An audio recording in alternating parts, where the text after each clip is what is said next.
Hello friends, তোমরা সবাই কেমন আছো? আশা করি খুব ভালোই আছো। আর আমরাও খুব ভালো আছি। আজকে আমাদের ডেস্টিনেশন তারাপীঠ। অলরেডি আমরা তারাপীঠে ভোর ভোর পৌঁছেও গেছি। আমরা এসে উঠেছি হোটেল স্বাগতমে। হোটেলটা কিন্তু অসাধারণ ছিল। চলো তোমাদের দেখিয়ে দিই আমাদের রুমটা। এই হোটেলটার লিংক আমি আমার ডেসক্রিপশন বক্সে দিয়ে দিয়েছি, তোমরা চাইলে সেখান থেকে দেখে নিতে পারো। এখানে আমাদের দুটো রুম নেওয়া হয়েছিল, একটা রুমের সাথে আর একটা রুম অ্যাটাচ ছিল। তোমরা যারা এখনো তারাপীঠে আসোনি তাদের জন্য বলছি, তারাপীঠ রোড স্টেশন এখানকার নিকটবর্তী স্টেশন। শিয়ালদহ থেকে নিয়মিত মা তারা এক্সপ্রেস চলে তারাপীঠ রামপুরহাট পর্যন্ত। এছাড়াও অনেক ট্রেন রয়েছে যেগুলোতে আপনারা আসতে পারেন। তাছাড়া পার্সোনাল কারে বা বাসে করেও আপনারা আসতে পারেন। সারা রাত গাড়ি জার্নি করার পর আমরা সকাল 7টার সময় হোটেলে পৌঁছেছিলাম। এখানে কিছুক্ষণ রেস্ট নেওয়ার পর আমরা বেরিয়ে পড়লাম আমাদের গন্তব্যস্থলে। আমরা গিয়েছিলাম শনিবার দিন, তাই কোনো মতেই প্রচণ্ড ভিড়ের জন্য মা তারার মন্দিরে গিয়ে পুজো দেওয়া সম্ভব হয়নি। তাই আমরা প্রথম দিনেই সাইট সিনের জন্য বেরিয়ে পড়েছিলাম। দ্বিতীয় দিন মানে রবিবার আমরা মা তারাকে পুজো দিয়েছিলাম। সাইট সিনে আমরা কি কি মন্দির দেখলাম সেইগুলোই আজকে তোমাদের দেখাবো। তারাপীঠ বীরভূম জেলায় অবস্থিত। এই বীরভূম জেলাকে বলা হয় রাঙামাটির দেশ। এই জেলার অর্থনীতি মূলত কৃষিভিত্তিক।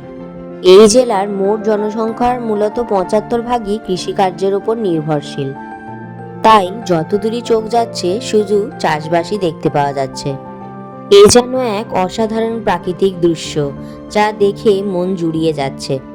শহরের ভিড়ভাট্টা গ্যাঞ্জাম থেকে একটু দূরে কোথাও গ্রামে এলে বেশ ভালোই লাগে।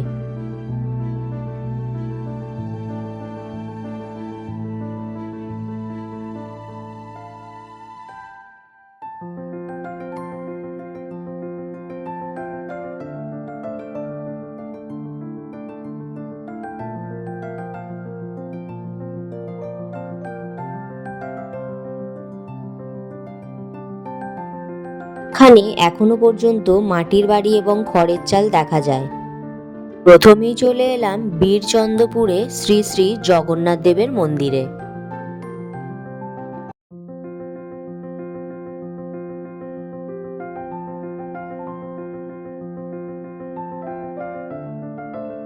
জগন্নাথ দেবকে দর্শন করে আমরা মন্দিরের চারপাশটা ঘুরে নিলাম। সত্যি মন্দিরটা কিন্তু অসাধারণ কারুকার্য দ্বারা নির্মিত। চারিদিকটা খুব সুন্দরভাবে সাজানো গোছানো।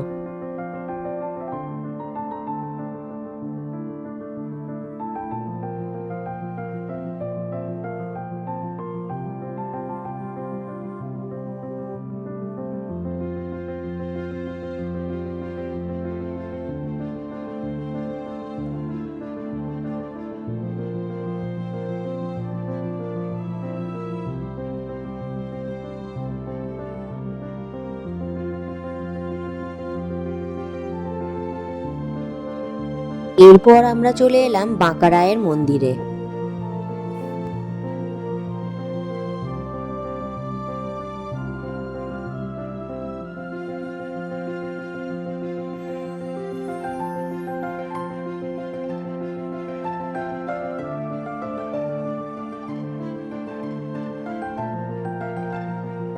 এরপর আমরা চলে এলাম বীরচন্দ্রপুরের একচক্র গ্রামের অন্তর্গত ইস্কন মন্দিরে।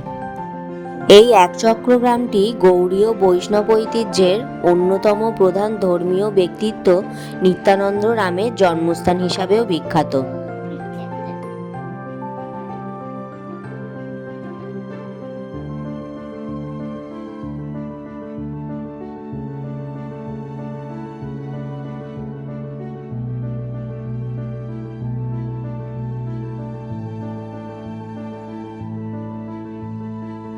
ইস্কন মন্দির দেখার পর আমরা বেরিয়ে পড়লাম আবার অন্য একটি মন্দিরের উদ্দেশ্যে।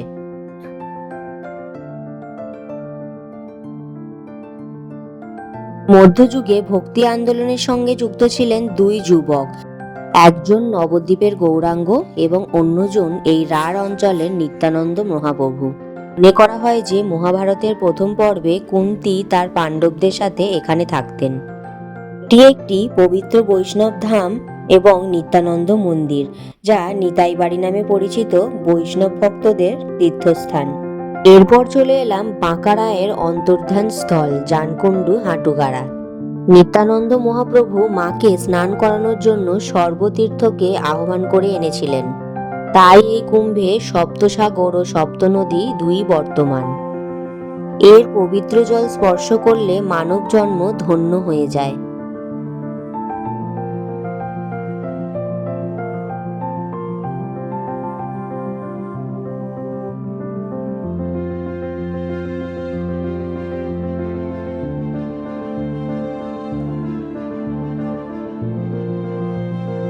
তারাপীঠে ঘুরতে আসবো আর বামদেবের বাড়ি দেখবো না, তা কখনো হয়?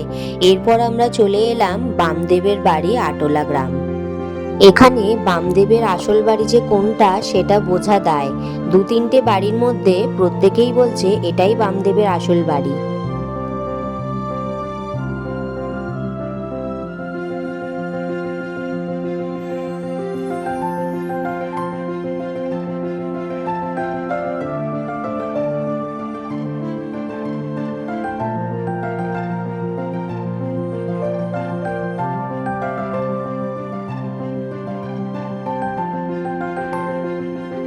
এখানে বামদেবের আদি বাড়ি এবং বামদেবের মূর্তি দর্শন করার পর অনেকটাই দুপুর হয়ে গিয়েছিল। দুপুরে খাওয়া দাওয়া করে কিছুক্ষণ রেস্ট নিয়ে আবার সন্ধেবেলায় আমরা বেরিয়ে পড়লাম মায়ের মন্দিরের আরতি দেখার জন্য।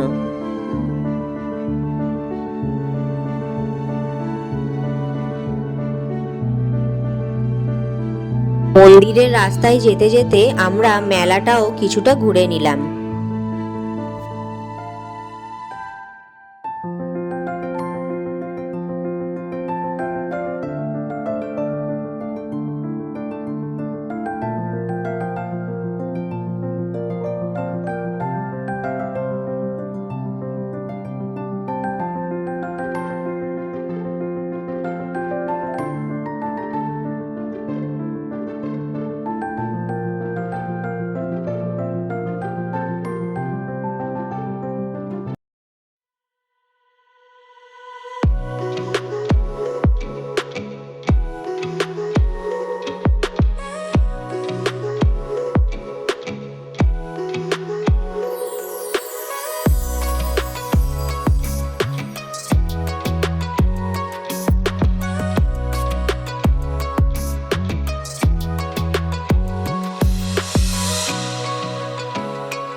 এই যে মায়ের মন্দির রাত্রিবেলা আলোকসজ্জায় সজ্জিত হয়ে আছে, আর ভক্তদের সমাগম সবসময় লেগেই রয়েছে। একেই শনিবার, তাই প্রচন্ড ভিড়। এত ভিড়ের কারণেই আমাদের সন্ধ্যা আরতিটা দেখার সুযোগ হয়ে উঠল না।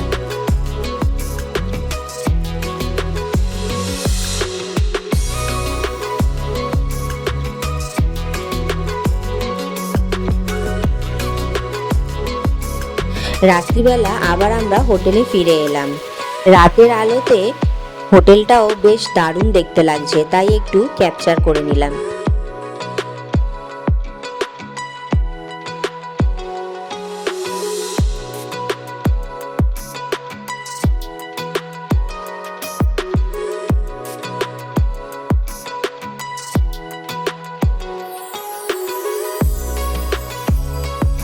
রুমে এসে জমিয়ে শুরু হলো খাওয়া দাওয়া।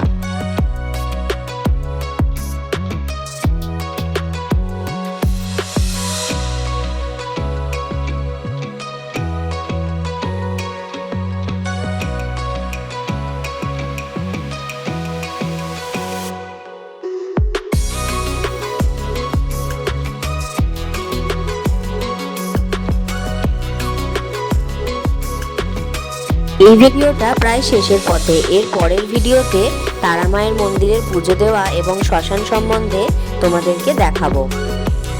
আমরা এখানে দুদিন ছিলাম। এই দুদিনের ভিডিও যদি একসাথে আপলোড করে দিতাম তাহলে ভিডিওটা অনেক বড় হয়ে যেত, সেটা দেখতে ভালো লাগতো না। তাই দ্বিতীয় পার্টের একটা ভিডিও আপলোড করব, সেটা কিন্তু অবশ্যই দেখো।